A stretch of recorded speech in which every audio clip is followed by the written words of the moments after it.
વાગરાના સારણ ગામે થયેલી મોટી ચોરીનો ભેદ ઉકેલવામાં પોલીસને સફળતા મળી છે. પોલીસે દાહોદની કુખ્યાત ચોર ટોળકીના 2 સભ્યો અને ચોરીનું સોનું ખરીદનાર એક સોનીને ઝડપી પાડ્યા છે. તેમની પાસેથી 15 લાખ ઉપરાંતની કિંમતનું 19 તોલા સોનું પણ જપ્ત કર્યું છે. બનાવ અંગે વિગતે જોઈએ તો ગત 3 જુલાઈ 2025ના રોજ રાત્રે ચોરોએ સારણ ગામે એક મકાનમાંથી 30 લાખથી વધુની મત્તાની ચોરી કરી હતી. આ ઘટના બાદ પોલીસે તપાસ શરૂ કરી હતી. ટેકનિકલ સર્વેલન્સ અને બાતમીદારોની મદદથી પોલીસે દાહોદના મુખ્ય આરોપી વિજય દીપાભાઈ પલાસને ઝડપી લીધો હતો. પૂછપરછ દરમિયાન તેણે અન્ય સાગરીતો અને ચોરીનું સોનું વેચ્યું હોવાની કબૂલાત કરી. ત્યારબાદ પોલીસે ચોરીનું સોનું ખરીદનાર અનિલ કુમાર અમૃતલાલ સોની અને નિકેશ જવસિંહ પલાસને પણ ઝડપી પાડ્યા હતા. સોનીએ જણાવ્યું હતું કે તેણે ચોરીના દાગીના ઓગાળીને 190 ગ્રામ સોનાની લગડી બનાવી હતી. પોલીસે હાલ 3 આરોપીઓ વિરુદ્ધ કાયદેસરની કાર્યવાહી હાથ ધરી છે, જ્યારે અન્ય 2 આરોપીઓને પકડવા માટે તપાસ ચાલી રહી છે. તારીખ 3/7/2025ના રોજ રાત્રિના સમયે ઘરફોડ ચોરીનો બનાવ બનેલો હતો, જેમાં ફરિયાદીસીના ઘરમાંથી લગભગ 20,85,000 દાગીના તથા 10 લાખ રૂપિયા રોકડ મળી, એમ મળી 30,85,000ની ચોરી થયેલી હતી.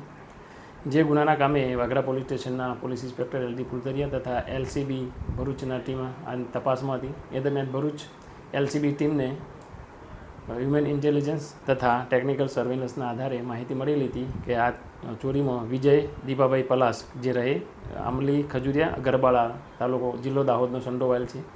જે આધારે સદર આરોપીની તેઓએ અટક કરેલો હતો અને વાગરા પોલીસને સોંપેલો હતો.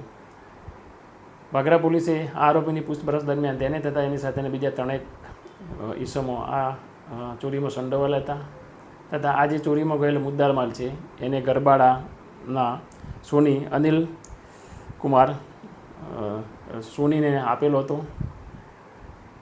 ત્યારબાદ વાગરા પોલીસ સ્ટેશનના પોલીસ ઇન્સ્પેક્ટર LD પુતરિયા તથા તેમના સ્ટાફના માણસો ગરબાડા જઈ આ જે સોની છે અનિલ એને પૂછપરછ કરતાં તેને આ જે ચોરીમાં ગયેલો જે મુદ્દામાલ હતો એમાંથી લગભગ 190 ગ્રામની લગડી બનાવેલી હતી.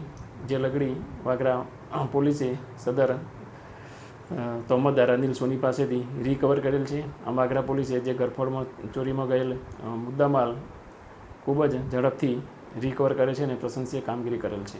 Welcome to Calorex Future School Bharuch, where innovation meets education and every child is empowered for sustainable dynamic world. At KFS Bharuch, we build future-ready skills, shaping students into innovative thinkers, lifelong learners, and global citizens. Our principal, with her team, drives growth through strategic planning and leadership. We offer bright classrooms, a spacious library, and a composite lab for hands-on science learning. Technology is at the core with AR/VR lab, robotics lab, aerospace lab, and first ever school in Bharuch in AI teaching. Students thrive beyond academics through dance, music, karate, and sports like basketball, volleyball, and more. Through our Yali Green initiative, we teach eco-consciousness aligned with sustainable development goals. Teachers undergo regular NEP-aligned training, focusing on FLN, experiential, skill-based, and blended learning. Global partnership with Australia and Ecuador enhance cultural awareness and global exposure.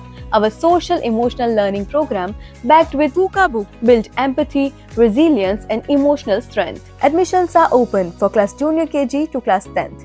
Calorex Future School Bharuch, every day a step towards brighter, greener, and more meaningful future. Learning today, leading tomorrow.